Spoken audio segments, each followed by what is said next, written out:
अस्सलामुअलैकुम दोस्तों, welcome to my channel. I am engineer Abid Hussain.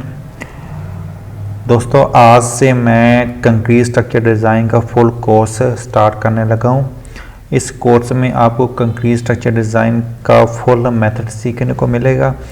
तो इस ट्यूटोरियल के साथ जुड़े रहने के लिए आप हमारे चैनल को लाजमी सब्सक्राइब करें, ताकि जो भी वीडियो मैं अपलोड करूँ वो आप लोगों तक आसानी से पहुँच सके। आइए इस ट्यूटोरियल की पहली वीडियो को स्टार्ट करते हैं। दोस्तों, इस कोर्स में आप सीख सकेंगे flexible analysis and design of beams, shear design of beams, analysis and design of slabs, RCC slab, RB slabs and structure scheme, design of short columns, design of shallow footings. हम इस tutorial में इन तमाम चीज़ों को सीखेंगे। आइए इस tutorial की पहली वीडियो, जो कि है introduction to concrete structures. Concrete definition. Concrete basically क्या है? Concrete is a mixture of cement, fine and coarse aggregate. Concrete mainly consists of binding material and filler material. If filler material size is less than 5 mm, it is fine aggregate, and if greater than 5 mm is coarse aggregate. In fresh state, concrete is plastic or fruit-like and may be molded in any shape. Fresh state में concrete को किसी भी शक्ल में हम डाल सकते हैं, और वक्त के साथ साथ ये हार्ड हो जाता है और पत्थर के तरह का ये मटेरियल बन जाता है।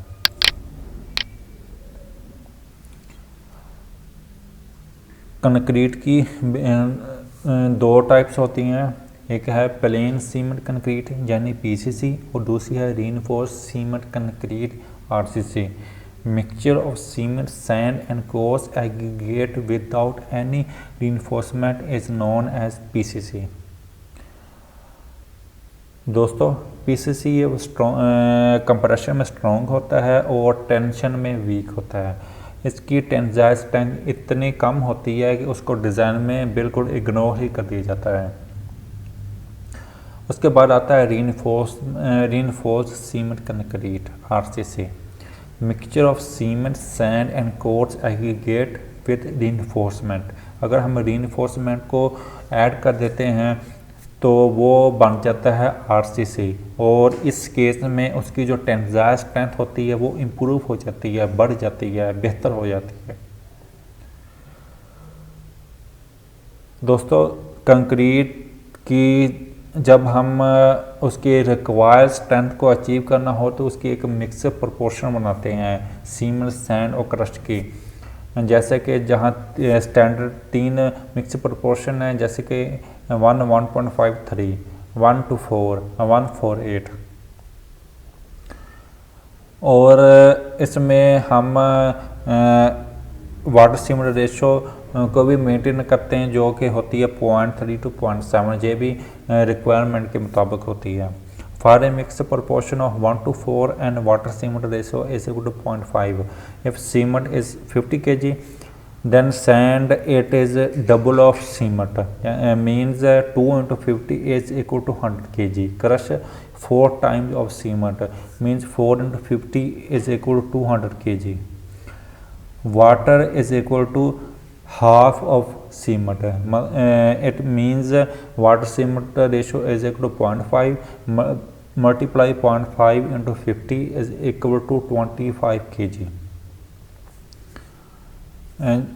और ये वाला जो सारा क्राइटेरिया ये है बैचिंग बाई वेट। अगर हम वेट के लिए बैच कर रहे हैं तो हम सैंड और क्रश को भी केजी में लेते हैं, लेकिन अगर वॉल्यूम जरिए बैचिंग कर रहे हैं तो हम सैंड और क्रश को हम वॉल्यूम में लेंगे, यानी मीटर क्यूब में लेंगे। उसके बाद हम बात करते हैं साइज़ ऑफ ब्रिक्स के बारे में। दोस्तों, जब हम स्ट्रक्चर डिज़ाइन करते हैं जैसे, और उसमें कॉलम और बीम के जब साइज़ लेते हैं तो वो उसको जो ब्रिक्स का हाफ साइज़ होता है उसके मल्टीपल में रखते हैं। तो ब्रिक्स का जो अमूमन साइज़ होता है, the nominal standard size of burnt clay brick is 228 into 114 into 75 millimetre, और this size includes half of average mortar thickness 5 to 6 millimeter on each side. The sizes of walls, beams and columns are usually kept multiple of half brick length 114 millimeter. आगे हम बात करते हैं mechanism of load transfer. दोस्तों, structure का क्या काम होता है, जो स्ट्रक्चर पे जो भी लोड होता है उसको महफूज तरीके से ग्राउंड पे ट्रांसफ़र कर दिया जाए। जैसा कि पहले लोड ट्रांसफ़र हो रहा है रूफ सर्विस पे, उसके बाद आता है रूफ स्लैब पर, फिर बीम्स पर, बीम ट्रांसफ़र करती है लोड को कॉलम पे, कॉलम ट्रांसफ़र करता है फाउंडेशन पे, फाउंडेशन ट्रांसफ़र करती है सब सोइल पे। Function of structure is to transfer all the loads safely to ground. A particular structure member transfer loads to other structure member। जैसे कि इस डायग्राम में दिखाया गया, हर जो स्ट्रक्चर मेंबर होता है दूसरे स्ट्रक्चर मेंबर पे लोड ट्रांसफ़र करता है। जैसे रूफ स्लैब बीम्स पर ट्रांसफ़र कर रही है और बीम्स कॉलम पे ट्रांसफ़र कर रहा है, कॉलम लोड को ट्रांसफ़र कर रहा है फाउंडेशन पर। दोस्तों, कंक्रीट कंस्ट्रक्शन के कुछ एडवांटेज और डिसएडवांटेज भी होते हैं। इसके एडवांटेज क्या हैं? Merits of concrete construction, good control of cross sectional dimension and shape. One of the major advantage of concrete structure is the full control of the dimensions and structural shape. Any size and shape can be obtained by preparing the formwork accordingly.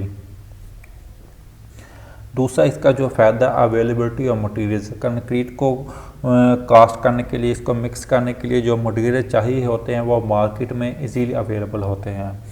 तीसरा इसका जो सबसे बड़ा फ़ायदा है वो है economic structure, क्योंकि इसके मटेरियल इजीली अवेलेबल होते हैं तो जो कॉस्ट के लिहाज से इकोनॉमिकल होता है। गुड इंसुलेशन, कंक्रीट का जो एक बड़ा फ़ायदा ये है कि जो गुड इंसुलेटर मटेरियल है, इसमें ना तो शोर की आवाज़ गुजरती है और ना ही इसमें से हीट ट्रांसफ़र होती है।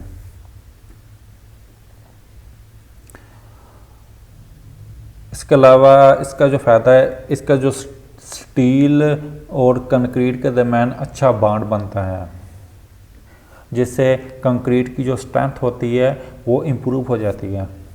Stable and ductile structure with warning before failure, concrete compression में मजबूत होता है, टेंशन में वीक होता है।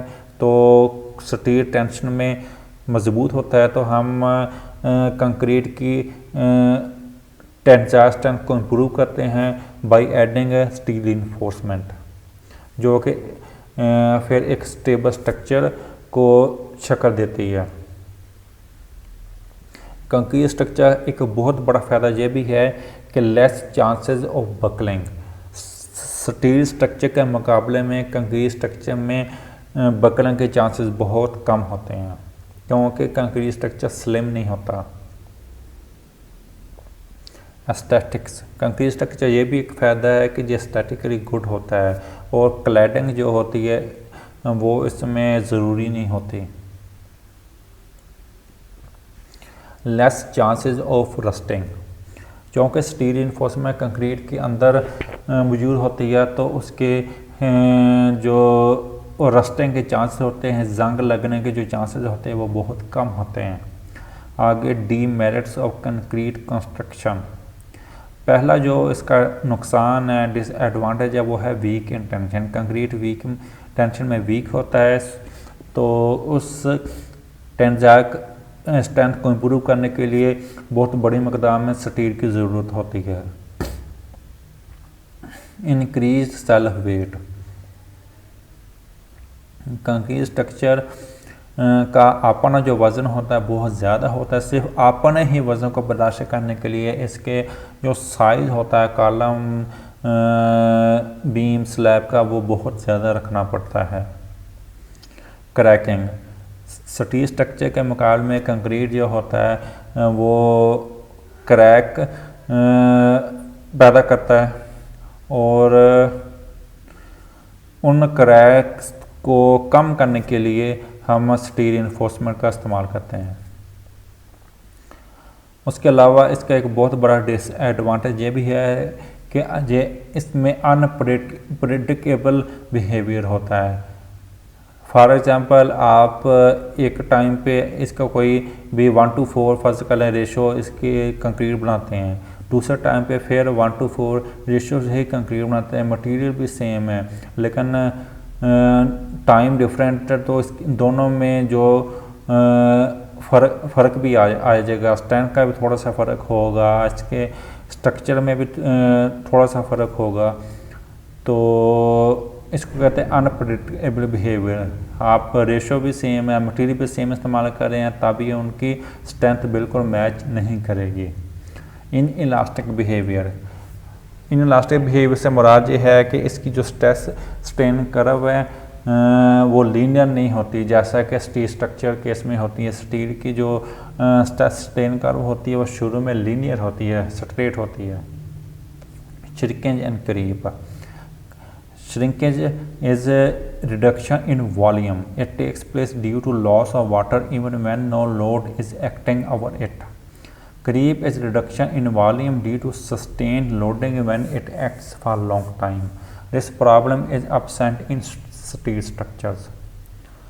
Limited industrial behaviour. ये भी एक कंक्रीट स्ट्रक्चर का नुकसान ये है कि कंक्रीट स्ट्रक्चर को एक जगह से दूसरी जगह मूव नहीं किया जा सकता, जबकि स्टील स्ट्रक्चर को मूव किया जा सकता है। आगे बात करते हैं स्पेसिफिकेशन एंड कोड्स। जब भी हम कोई भी स्ट्रक्चर डिज़ाइन करना है तो उसको कुछ कोड के लिहाज से डिज़ाइन किया जाता है। For example AC 31808 by American concrete institute for general concrete construction. Building वगैरह के लिए हम AC 318 इस्तेमाल करते हैं। ब्रिज वगैरह के लिए एस्टो को इस्तेमाल किया जाता है और टेस्टिंग और मटेरियल के लिए ASTM इस्तेमाल करते हैं। Design loads. Concrete structure case में कौन कौन से लोड्स मौजूद होते हैं? पहला है डेड लोड। डेड लोड क्या है? The load which do not change the magnitude and position with respect to time within the life of structure. Concrete structure की पूरी ज़िंदगी में ना तो इस लोड की वैल्यू चेंज होती है और ना ही पोजीशन चेंज होती है, इसको कहते हैं डेड लोड। डेड लोड में सुपर इम्पोज लोड होता है और self load of the structure होता है। सेल्फ लोड क्या है? जो स्ट्रक्चर का अपना वेट है वो सेल्फ लोड है और स्ट्रक्चर के ऊपर कोई लोड आ रहा है उसको सुपर इम्पोज लोड कहते हैं। जैसे कि बीम्स के ऊपर स्लैब का लोड है तो स्लैब का लोड बीम के ऊपर सुपर इम्पोज लोड है। कॉलम के ऊपर स्लैब और बीम का लोड है तो स्लैब बीम का लोड कॉलम के ऊपर सुपर इम्पोज लोड है। उसके बाद बात करते हैं लाइव लोड की। Live loads consist of occupancy loads in buildings and traffic loads on bridges. Live load की मैग्नीट्यूड और पोजीशन वक्त के साथ साथ चेंज होती रहती है। They may be either fully or partially in place or not present at all.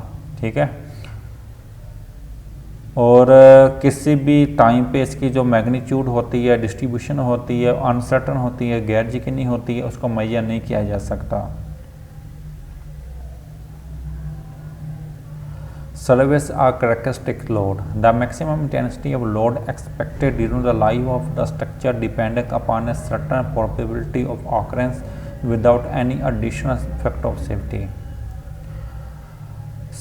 Structure की लाइफ में जो मैक्सिमम लोड उस पर आ सकता है उसको कहते हैं सर्विस लोड। जब हम स्ट्रक्चर डिज़ाइन करते हैं तो उसमें सर्विस लोड कैलकुलेट करते हैं। Factor load. Service loads increased by some factor of safety is called factor load.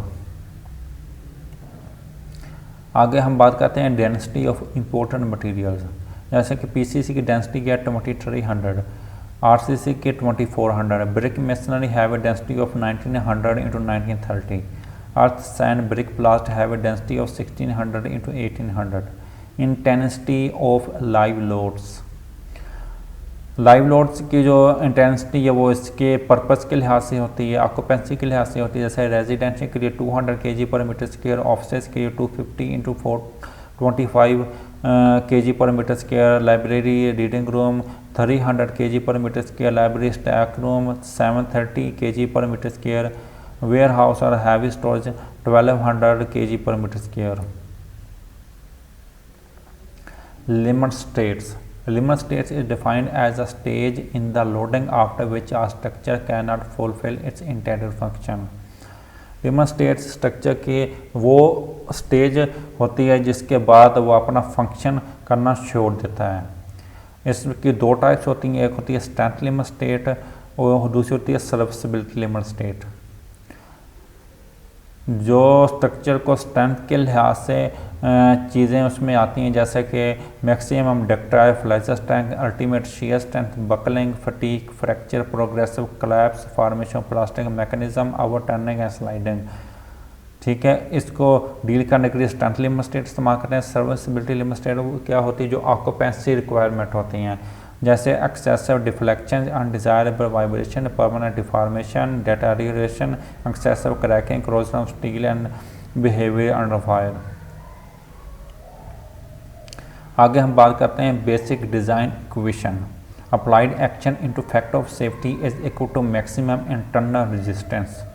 Applied action क्या है, जो हमारा लोड है, जो स्ट्रक्चर पे लोड आ रहा है वो अप्लाई लोड है into factor of safety is equal to maximum internal resistance. जो स्ट्रक्चर की कैपेसिटी होनी चाहिए वो है maximum internal resistance. Factor of safety, factor of safety basically क्या है, एक्सपेक्टेड फेलियर लोड और मैक्सिमम सर्विस लोड। किसी भी स्ट्रक्चर का जो एक्सपेक्टेड फेलियर लोड होता है उसको जब डिवाइड करते हैं मैक्सिमम सर्विस लोड पे तो उसको कहते हैं factor of safety. For example एक स्ट्रक्चर फर्ज करें वो 200 लोड पे फेल हो जाता है, फेल हो सकता है, तो जो हमारा लोड आ रहा है उस पर जो लोड की रिक्वायरमेंट है वो है 100 टन, तो उसका फैक्टर ऑफ सेफ्टी कितना आ गया 2। Load following points are relevant to factor of safety.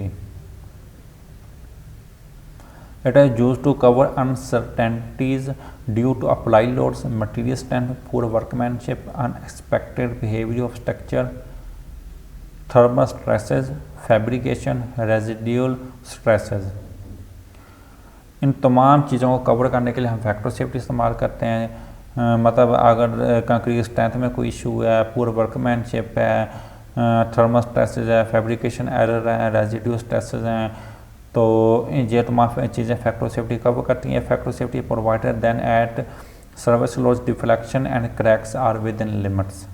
It covers the nature disaster, जैसे कोई ज़लज़ला वगैरह आ जाए तो उसके होने वाले नुकसान को भी कवर करता है। ये थी दोस्तों आज की वीडियो। उम्मीद है आप लोगों को ये वीडियो पसंद आई होगी। इस वीडियो को लाजमी लाइक करें और दूसरों के साथ शेयर करें। शुक्रिया।